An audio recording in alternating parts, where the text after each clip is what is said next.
Alright, as we're almost at the end of the year and also getting very close to 3.0's release, I thought it'd be a fun thought experiment to talk about different things I'd like to see in HSR at some point in the future. As a forewarning, this is all just my personal opinion on stuff that I would like to see, so some of it will be a little bit unrealistic, but hey, that's the whole point. It's a thought experiment that will hopefully end up as a fun discussion. This also isn't really going to be like a top 10 list or something like that. I'll just be going based on my train of thought in no particular order, so some of it will actually be new systems, whereas others might just be quality of life changes. So let's get into it.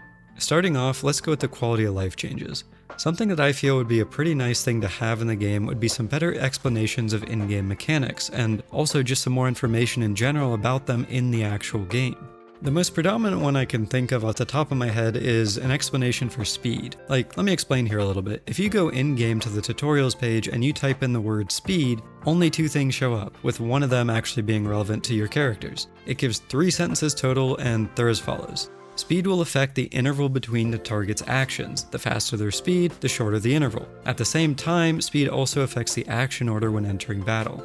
Like, let's be honest here, there's not really a whole lot there. But you might be thinking, okay, what if you search action order? That only gives 2 sentences, basically saying that the action order on the sidebar shows when characters and enemies attack, illustrated by how high they are in that column.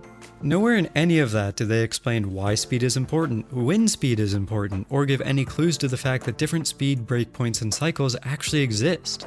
Like, imagine you're someone just starting to get into the more in-depth parts of the game. It feels like there's literally nowhere in the game you can actually go to learn about them. It's also not just speed. Like, where are you supposed to learn about how incremental action advancing works, like when you see DDD's 24% versus someone like Bronya with 100%? Or how are you supposed to know how much resistance an enemy has to a specific element? I feel like I shouldn't have to go to a YouTube video or find a data mining website to figure all these things out, and I would just much prefer if stuff like that was actually just in-game information. Something else I'd like to see at some point would be relic loadouts, or I guess presets. This is something that people have been asking for years in Genshin, and the same pain points that were felt in Genshin about this topic are also relevant here. Like, at a certain point, you start collecting a whole bunch of different relics of both differing quality and also across different sets. Some characters enjoy using one set or one piece with a specific setup of characters, and a different relic piece or a different set with a different group of characters. Like, if I've got Sparkle's Light Cone or Fujuan's Field Active, or even use Sunday's Skill on someone, then I need significantly less crit rate in their build than I would if I were running a team without those characters. And situations like this is where those relic loadouts would be super useful, because instead of having to hunt down all those different pieces and stuff in my inventory depending on the circumstances, I could just press a button and have whatever setup I wanted attached to the character for me. I genuinely couldn't tell you why Hoyo is so adverse to adding something like this, but I can tell you that it's definitely super frustrating that they keep skirting around the topic with the other systems they add in place of something like this. Like, instead they just keep adding stuff like their relic recommendations and then 10,000 different filters, which literally no one asked for. But here's to hoping though.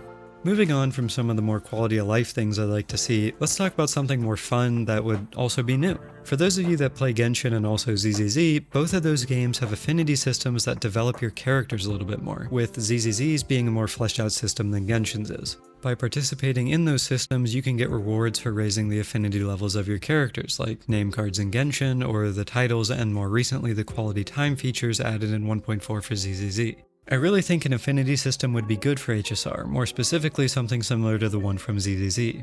We really only see a lot of the characters in this game in specific areas, like most of the Wofu cast, or we've only seen them in passing like Arlen from the space station all the way back at the beginning of the game.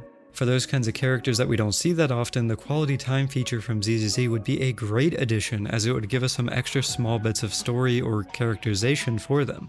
Like, personally, I think that's a huge problem with HSR. If a character isn't currently relevant in the story, then you basically just never see them. Like, sure, you can go back to Belobog and find Bronya in her office, or Sela in the mines to get a few lines of dialogue, but otherwise there's just not a whole lot to do with any of the characters you've previously seen during the story. What I'd like to do though is take this kind of affinity system and then extrapolate it a little bit further. What I really think the game needs in general is a way to make certain characters feel more special. Obviously you can get a light cone or some eidolons for your favorites, or if an affinity system was added you'd be able to see them in game more often. But why leave it at just that? Like, what if there was a system, for example like FGO's grailing system, where you could get a rare item that you can give to your favorite units that does something like slightly increase their level cap? Or maybe if you wanted to keep it away from something that would affect gameplay like increasing their level, maybe there should be an item or something to unlock a cosmetic for your favorites, but you can only get that item every so often by doing a specific thing. For example, what if for clearing a specific stage of the endgame modes like MOC 10 or Pure Fiction 3 to keep it more attainable, you'd be able to get a token, and then once you have enough tokens, you can trade those in for something like a weapon skin, or maybe something more simple like a phone wallpaper that's tailored around your favorite character.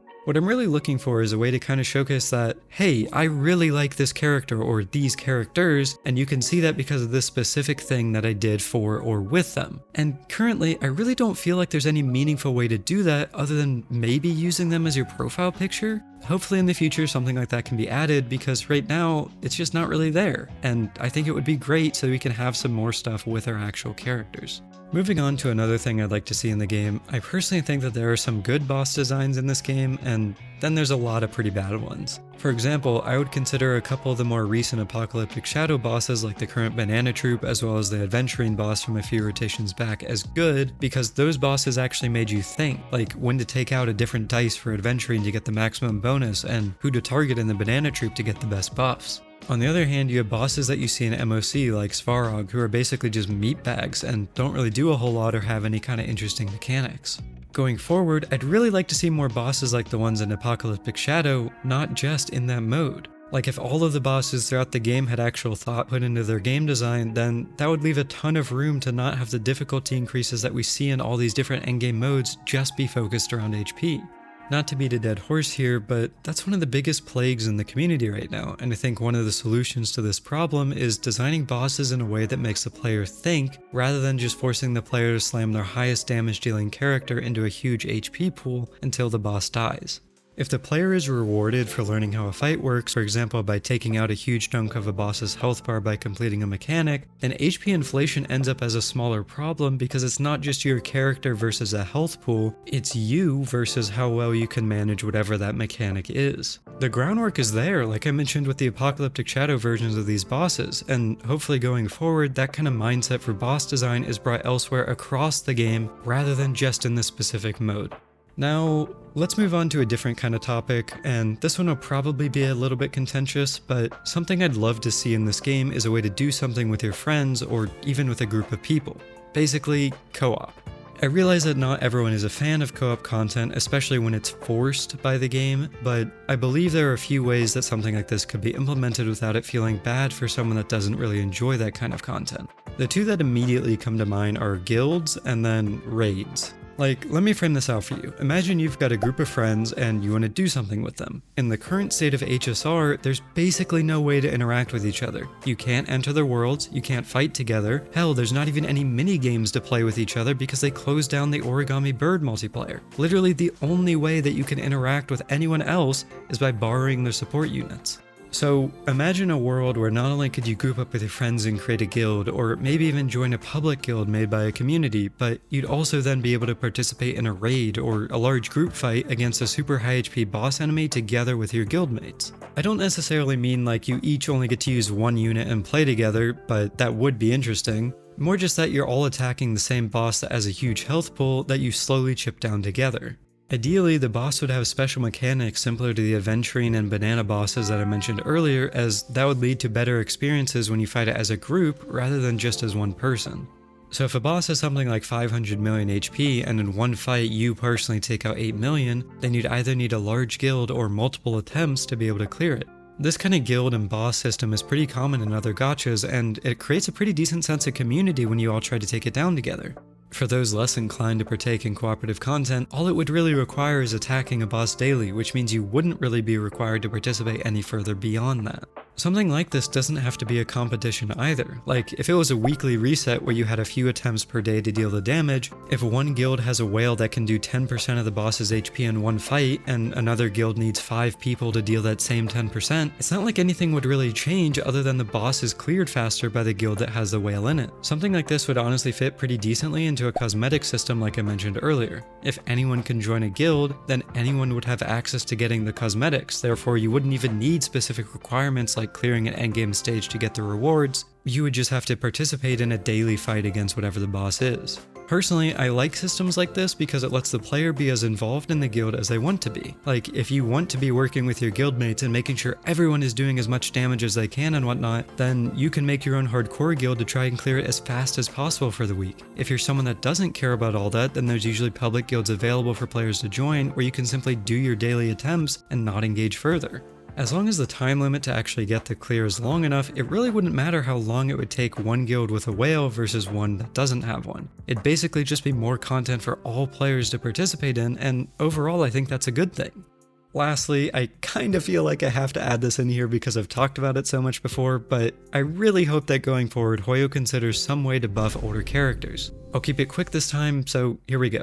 I've seen a few people saying that you should be okay moving on from your favorites or something similar to that, but I just have to say I really don't agree with that sentiment. It doesn't matter that a character is old. If someone spends 160 rolls to get the character, then they should still have some way to remain at least a little bit competitive with the newer options. Honestly, at this point it can be somewhat unfun to use old characters or even old damage archetypes like Dot and you see them clear in 6 cycles and then you see the new shiny toy being shielded by Hoyo clear in 2 or even less.